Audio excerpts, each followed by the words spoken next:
Hello, and welcome to If These Heels Could Oh Talk. my gosh, we're starting. Yes. Hi, I'm Michelle with Bad Cat Digital. Hi, Michelle. I'm JoyGenea with Solutions. Oh my gosh, by JoyGenea. it's so nice to meet you. Oh, so and nice. this is If These Heels Can Talk. And today we're talking about are you in or out? Yeah. Are you in or out? And we're really talking about it because it's kind of the season. You know, we're starting to get anxious for spring. Oh, I think people are starting to think about spring cleaning. I have never been a huge proponent of manual spring cleaning, but I am a huge proponent of calendar cleaning. we've talked about We've yes or talked no. about kind of how to say no and some other things like that, but we've never really talked about this specifically. And I think as a small business owner and as an entrepreneur and a community member and a community and an active volunteer and a somebody who's actively engaged, it can be really, really, really hard to continue to follow and kind of live up to your own commitments, live up to your own standards for how you show up to things. It can be hard to walk away from something that you've given a lot to, but it's time for it to maybe roll up. Well, things have shifted. Yeah. And it changes all the time. And calendar cleaning is really just about honestly assessing where your time is going and whether or not all of those different things are still serving in the way that they were before or in a new way. And as you talk about it, it's an actionable step. Yep. And one of the things I find often happens for myself and some of the other people in my life is that you just get into a routine in particular. Like this is just on your schedule every month at this particular time. And so you just show up. It's on there. You show up and you sit there. I'll use a board meeting for some organizations. Yes. And you're passionate about it. This is one I've always struggled with. I'm very passionate about a particular thing. Showing up at the board meeting and so forth. And at some point I have to question, what am I bringing to the table anymore? I'm not volunteering for a lot of the committees. The committees I'm maybe sitting on, I'm just showing up. I was a chair 3 years ago. I'm still here. Right. What is it that I'm gaining, and what is it that the organization is gaining from my presence? Like what is this doing for us, both of us? And a lot of times with the board, it can be hard to get other people to come on board. Yeah. And so losing board members is something that people don't like.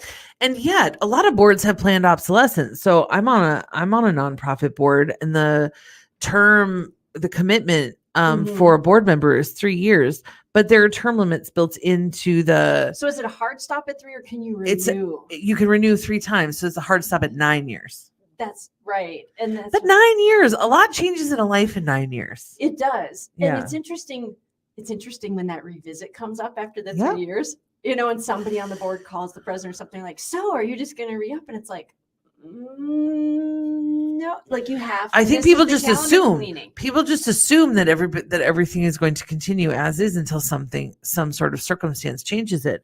But I think about the boards that I've been on and the people who have left, and by and large, and I think this is I think it's an observation. I think it's an anecdotal observation. I don't necessarily know if it's like indicative of something larger, but the boards that I've been on, the women tend to time out and the men tend to leave for personal or professional reasons. I'm in the middle of a divorce. We just had a kid.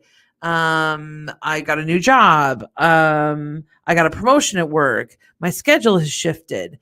I mean, I've sat on a board where somebody left because their softball team changed the night.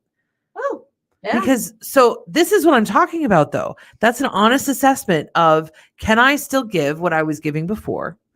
Can I give something in a new way? Right.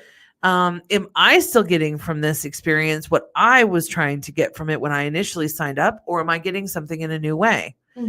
And I think personally that relationship should deepen over time, and that requires them to shift. And sometimes what you value in a scenario is the relationships that you have, and the rest of it is just a format. And unweaving some of that, right? Like looking at that can be. Often we don't slow down. Here's the problem with schedules, and this is why we were both, when we thought about this topic, how do you kind of quantify that? And it really is on your schedule. Yeah. You want to know just about everything about people. Look at their calendar. You look at their calendar and their bank statements. Yeah. You have never met them. And I promise you can. You know what they prioritize. You know what they care about. You know what they spend their time and money on. Right. Because those are the two resources we all have. Although some of us are more limited in one way or another. But time is something that we all have literally an equal amount of. Right. You can't make it. There's not more of it to be had. And I'm not going to have this conversation without talking about how difficult it is for me to hear I'm so busy from somebody who's retired. That's a challenge for me. Yeah. Because there's a lot on people's plates that are just living, which is on everybody else's plate too. So that's a hard one for me. But at the same time, I think that this is something that if I look back and really think about this, I have done this my whole life, but not intentionally. You're right. Because we quit on things before we quit them.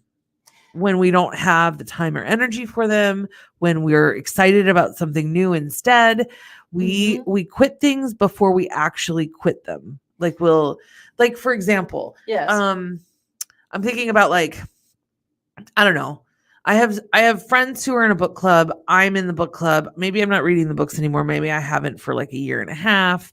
Yeah. Maybe I'm, I think about the 6 people that come to that book club and think, I'm not, whatever. Right. And by the way, I'm not speaking about anything in particular because I am in a book club and I don't want anybody to think that I'm thinking about them because I'm not. It's just an example of. Yes. But then you think about that one person in the book club that you go specifically to see. Well, okay. If the book club is 3 hours, why not schedule a 1-hour dinner with that one person at a different time of the month? And make it a lot easier. And make it a lot easier on yourself and get what you want out of the experience, out of the time. I agree. It requires, though, that self-modulation. It requires that you step back and say, okay, does this still fit in where my life is going? Right. And I have to admit, I'll say this. In my 20s and 30s probably, perceived or believed that things were fairly consistent. Right. The environment I grew up in was really fairly consistent. So I kind of perceived that.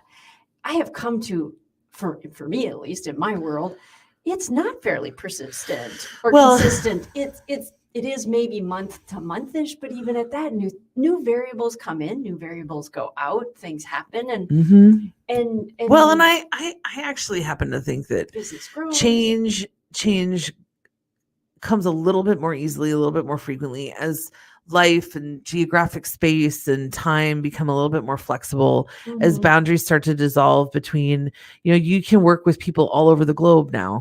You don't have to be right in their backyard. And when that happens, but 20 years ago, you had to travel a lot in order to do that. Oh yeah. And 50 years ago, you wouldn't have done it at all because the travel and the technology wasn't even a thing. Yeah. So as we think about how this has shifted, I think the pace of change has changed. Has increased? Yeah, I do. Yes, I would agree. You're right. And I think we're all a little bit better at change than we used to be. Maybe not all. Some of us. But by and large, I think people are a lot more flexible and open to trying something different, or and why not? Having the conversation about it. So thank you for using the word communication. Conversation is communication. Yeah. And I'm always big on that. Just recently, this was an interesting thing. I know of somebody who wasn't loving their job and got into a really nicely heated fight with their boss to get fired. Quiet quitting. And that's real quiet quitting, not the do your job and just your job, because that's not. And it was interesting though, because I knew that person was unhappy. Right. And wasn't comfortable with the work environment. There were many things that weren't working for who he was, right? Who he was in the world. It wasn't a balance. But in the art of actually having the conversations And actually, and by the way, everybody doesn't need to know every reason why you're leaving the board. Just no. I remember somebody got up once and like gave all the medical thing, like it was this huge, and then we don't need to know. And I was like, oh, thank you, but I'm like, it was simply just there's a lot of things in my personal life, and that's where my energy needs to be. I honestly think that it's symbiotic, right? Like you know what, especially when you're talking about volunteering or you're talking about engaging in even an extracurricular. When it's important to you, you prioritize it. When it's not important to you, you don't. Yeah. And when it's important to you, you put in the effort to prioritize it. And when it's not important to you, you maybe show up.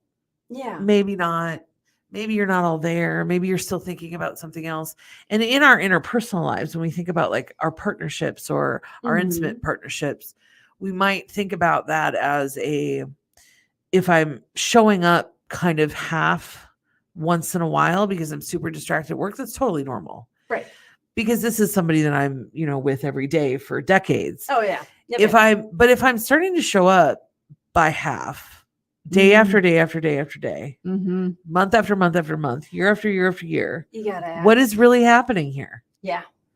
And that's what it is. I know it sounds like we're talking about a professional breakup, but that's kind of what we're talking about. We're talking about when is something, because everything ends. So when is something through its life cycle and it's over? And not every party is going to agree on when that is. Oh, that's very true.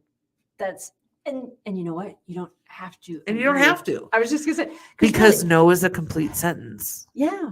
And like you said, things do have an expiration date. They don't come printed on everything, but things have an expiration date. And being able to know that and to communicate about it and to check back, I think that's one of the healthier things, even with my clients. That's why I think it's really important, particularly with when I was doing more of the marketing and website stuff. Yeah.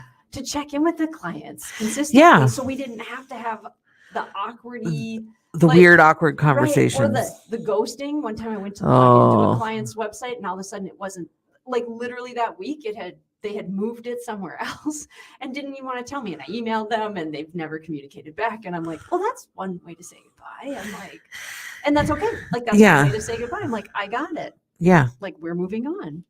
Heard. Right. I'm like, okay. I think that honesty is equivalent with respect. I think that I feel respected when people are honest, where even if their feelings are not something that I understand or that I or that I even I even if I can't grasp or it's not the same, but I would rather have the conversation than not. Yeah. And I think I don't know that that's everybody, especially in the Midwest. But I also think that it's important to provide that in return. And therefore, it's important to say, hey, this is who I am, and this is what has meant to me. And this is the part of it that I really want to keep. Yes. Are you open to that? Because I don't, if I leave this board, I don't want to stop volunteering for this organization, but my skill set might be better used in another way. Or if I walk away from this client or this new business initiative or this service line, this is what I've learned. This is what I value. This is what I want to keep. Or, employee, if an employee walks away or we walk away, I want to say this has been really valuable for us. And here's what we'll take away. And here's what I hope you take away. And what else do you have to, I hope you feel like you can share that with me too. And there's, I think that there's like a really good way to do it. And then there's it's not me, it's you. Yep. Or all of the breakup tropes, which have professional equivalents. Oh yeah, they do. And I think I've said because you can be professionally, you can be professionally ghosted. Yeah. You can get the it's not me, it's you, or it's not you, it's me. Yeah. I said that backwards. It's not you, it's me. Is sounds from a professional standpoint, sounds like, well, our budget has shifted. Yep. Lie. We put our time and money into what we value. And if that's not what you value, then that's fine. And maybe it has shifted. I'm not going to say that that's not true. Right. I mean, I know I just literally did, but I'm not going to say that that's not true because I don't know. And you're no longer a priority. Because it shifted and you made a choice in that. Yes. And I appreciate that. But I would also appreciate you just owning that. Right. Just saying, you know what? We're going to discontinue we've decided that this is no longer of priority. Okay. It's your business. You get to do that. You get to make these decisions. I think it's, as you're talking about this, I think about all the different ways we all try to have these conversations. Like, I think I've danced in about 5 or 6 different arenas in doing it. I think I once broke up with somebody. I once broke up with somebody in a therapist's office. That's what I mean. Like, I had a boyfriend who would threaten to harm himself if I left. In a safe space. So I put myself into a safe space. I put him into a space where I knew he couldn't harm himself immediately. Yeah. I told him I was leaving, and I was really clear and direct. But here's the thing. Here's the thing that happened. This is really interesting. And this is when I say, are you in or out? This is very clear, because if you're in, be in. Yes. Put in the effort. Yes. Be engaged. Do the things. If you're out, be out. Don't try to kind of dip your toe in the water, or just walk away, in or out. You can't, the halfway just hurts everybody. You know, now that you say that, that is probably where I learned that was the moment I crossed into being able to have the tough conversation. And I went for the biggest one first. The divorce. Yeah. Yeah. And yeah. I spoke of it before, but we did exit. It's called exit counseling. Sure. And I was the person who was out, and I had to stand my ground on that. Yeah. I had to stand my ground on that repeatedly. Because even when somebody asks questions, even when you can't articulate everything, and they're in pain. Yeah. You can see that I truly cared about this person. We had shared a life together. Yeah. And lots of memories. And so to see him in that kind of pain, I'm sure nobody knew, but I went back and cried for hours. Yeah. But I also knew that if I wasn't clear and consistent, I would mess both of us up. It would create this muffled, confusing soup. Right. And the best thing I could do is because I was going in this direction, I'd made this choice. I needed to just stay in that space so that he could move and adjust to that. But you're right. That's where as you brought it up, I'm like, that's where I really learned how to be clear. So I'm in this therapist office. Yeah. And it's my ex's therapist. Okay. That I helped him find. Nice. Because I needed him to do that. Yeah, you were concerned. I absolutely concerned. And he'd been seeing this therapist for about a year, and there was very little movement. Right. So I needed to go. I needed to be done. I was done already, and I needed to make physical and known what was already happening in my head and my heart. Yeah. I needed to go. And so we're in this office. It's a Saturday morning. I have plans to move out that night with my cousin, right? I'm unequivocal, right? This is over. Yep. And we get into the office, and I say, this is over. And and then I get up to leave, because that's the end of the conversation, right? Mm-hmm. Because no is a complete sentence. Right. That's the end of my part of the conversation. Mm-hmm. And the therapist had me stay for a little bit. Yeah. And I stayed because I'm not an unkind human.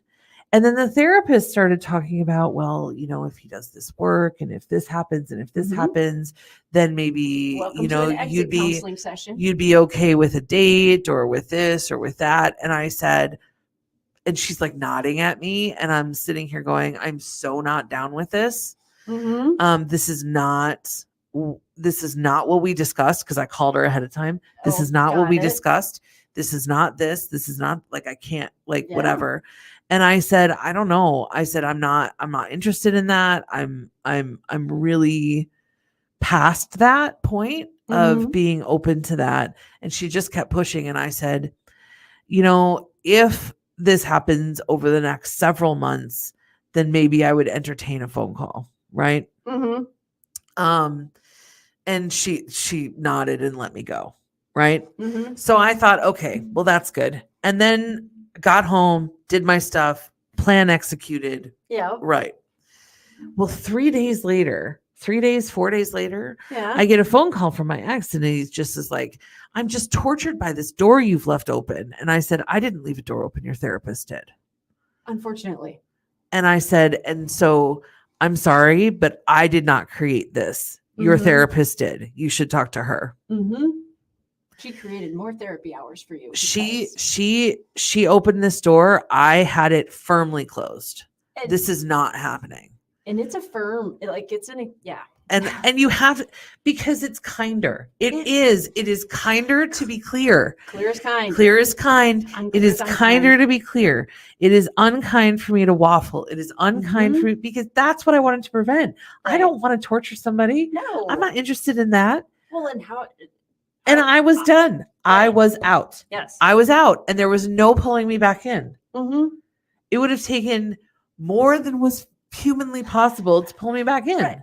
Well, basically, it was requiring somebody to be an entirely different human being, right? Which means and that's you're not really in. And then I'm not in. So when we think about are you in or are you out, the question is, are you wholly in? Mm-hmm. Because anything other than wholly in is partially out.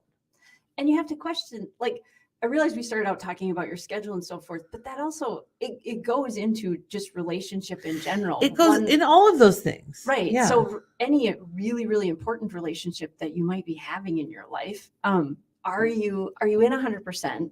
Right. And that's a interesting question to answer. And the truth there's is, as long as you're holding back on a variety of how you feel and engaging with that person so you don't get hurt. I'm going to say something super unpopular. Ooh. That I think is not, and I'll be clear, there's no moral judgment here for me. None whatsoever.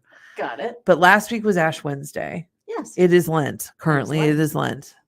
And there are a lot of people who go to church on Easter and Christmas, and that's it. Yeah. There are a lot of people who do that and don't choose to make that a priority in other times of their life. Yeah. And that is a choice. Mm-hmm. And I think that all choices have kind of natural consequences to them. Mm-hmm. And one of the consequences of that choice might be that you don't feel overly connected to your church community. Sure. That your church community doesn't rely on you for anything.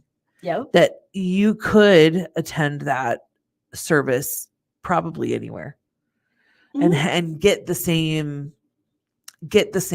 out of it. Mm-hmm. Because you haven't been putting into that relationship with either maybe spiritually you have, but from your time, from your priority, from your volunteer time, from your money, you're not putting into that relationship. And so what is it that you're pulling out of it?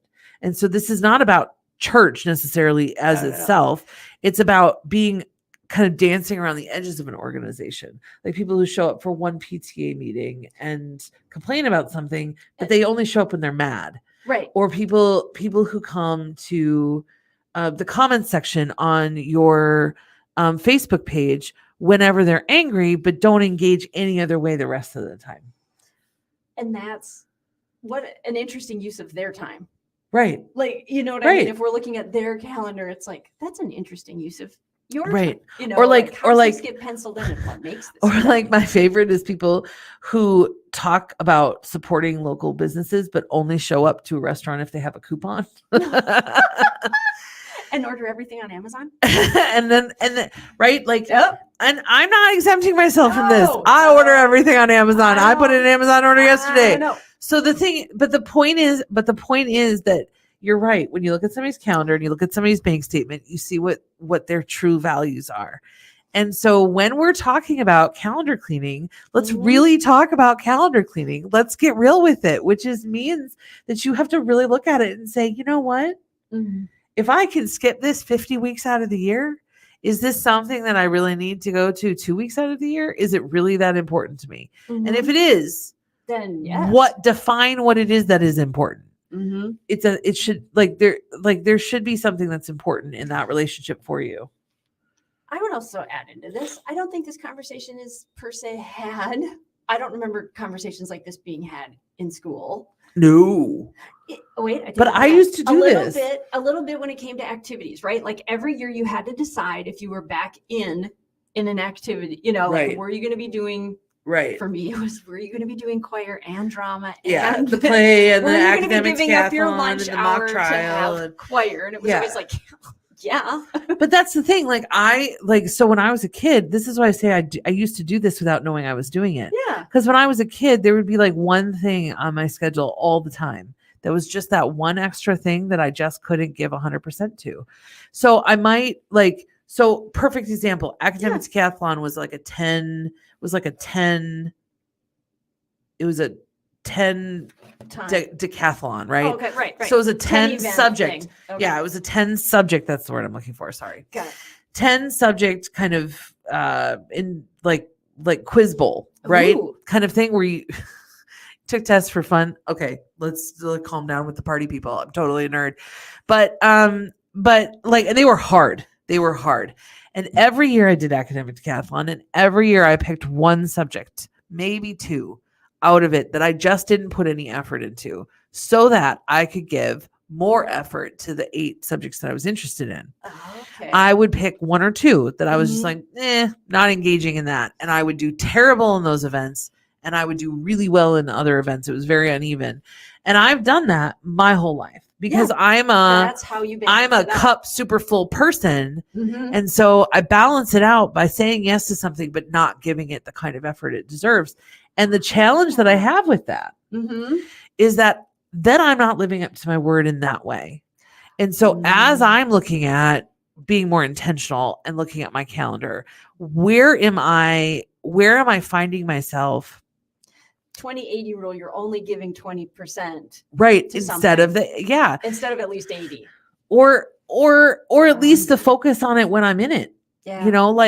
Because what is dropping off the to-do list? What is dropping out of my head? What am I not remembering? What am I saying yes to and then not doing? And that's the thing that I'm not giving enough to. That's the thing that I'm giving up on without actively giving up on it. And I need to start being honest about that so that I can decide what about those things I still value that I still want. Well, the yes and to that, or the expansion of it, is for new things to come into the space, which we are entrepreneurs. So we have ideas and new things come in all the time. Right. So to actually have the space to engage in the new things, grow them. Right. I think of it kind of like a garden. I have to harvest. Right. I have to harvest the garden, and then I have to decide, am I putting those same plants in? Am I changing it out? My dad would be so proud I used a garden analogy. Well, I think my therapist talks about it like a glass that's full of water. Yeah. And my glass is usually pretty full, full to the brim. Yeah. And it is, and that's how I like it. That's how I want it. But that means that every new thing I add, I have to take something out. And I would also add, Michelle has a gift for understanding. You have a gift for understanding that about your time. My time blindness can sideswipe me. So I don't understand that my glass is actually filling over. So I'm adding new things in, but I'm not letting other things go to thereby have the time to fully dedicate. So now I'm like at 10% for about 50% of the things I'm trying to do. Sure. And wondering why I'm not getting where I want to go, or why I'm not receiving the results that I want. Right. Well, I'll help you out, sister. Like it's pretty easy. So that's another reason why this is really valuable to take the time to look at this. So if you're feeling overwhelmed, like, oh my gosh, like I never have the time, I'm not enjoying these things like I used to, a calendar review. That's the sign. It's time for a calendar review. And I heard something really, really good. You cannot give more than one thing 100%. Because you only have 100% to give. Yeah. I heard that on the Tiki Talk, and I thought, oh, that's great. That's great. And it's true. Yeah. We say I'm giving 100% to my family. I'm giving 100% to my job. I'm giving 100% of this, but we're not. We are at different times. You cannot give 100% all over the place 100% of the time. Yeah. You can give up to 100% at any given time. So what is it right now that you're willing to give that to? And what is still on your calendar? Yeah. or on your plate that you're like, you know what? I've been dialing it in to bring snacks to my kids' soccer games for the last 3 years. I'm going to stop signing up for that. Yeah. Or I'm going to give the task to my 14-year-old who's perfectly capable of planning and doing it himself or herself. I'm going to give her $50 and say, go get, we're going to the grocery store. You're dealing with the snacks. You handle this. And you're prepping it and you're carrying it and you're dealing with it. Here's your money. Here's your budget. Yeah. And I'm going to teach them how to do it. And then they're going to do it themselves because this is not something that I need to be doing. And when we do that, we buy ourselves the time to keep pursuing our passions. Yes. And that is necessary for your own human happiness. And we buy ourselves a clear conscience along the way. That's not all bad either. Yeah. Because there's some things in my life that I've regret giving up on without addressing it. Oh, that's nice. Like you knew something needed to shift. Oh, now that you say it, yeah, I can think of things too where I knew they needed to shift, but I didn't know how to have the conversations. Right. Until I'd had the big conversation that cleared it up. Then I knew how to do it.